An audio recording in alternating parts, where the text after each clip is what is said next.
दोस्तों नमस्कार।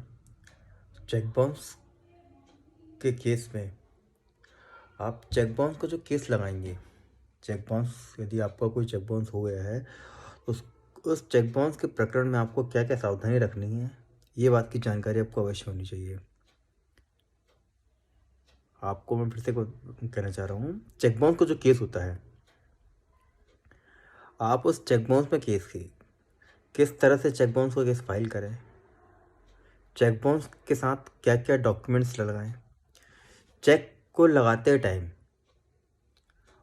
चेक के केस के फाइलिंग के समय किस किस डॉक्यूमेंट्स की आवश्यकता है, इसकी आपको पूरी जानकारी होना बहुत अनिवार्य है।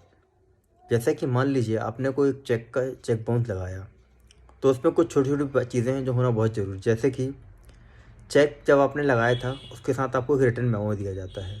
वो उस रिटर्न मेमो में आप ये देखिए कि वो रिटर्न मेमो में चेक किस कारण से बाउंस हुआ है।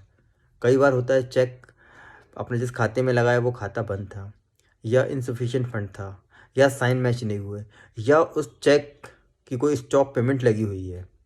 जिस पार्टी से आपने चेक लिया था उस पार्टी ने हो सकता है आपका चेक बाउंस का केस, माफ़ी चाहूँगा, चेक जो आपने लगाया था, जो आपने चेक लगाया उस चेक के लिए स्टॉप पेमेंट पहले से लगा रखी है, क्योंकि वो आपको तो पेमेंट हो सकता है पहले से उनके माइंड में डिसाइड था कि आपको ये पेमेंट चेक के माध्यम से नहीं करनी है।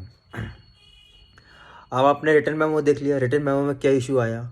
यदि मान लीजिए उस रिटर्न मेमो में बैंक क्लोज आया, तो आप उसको इमीडिएटली नोटिस भेज के पार्टी को आप उसमें केस फाइल कर सकते हैं।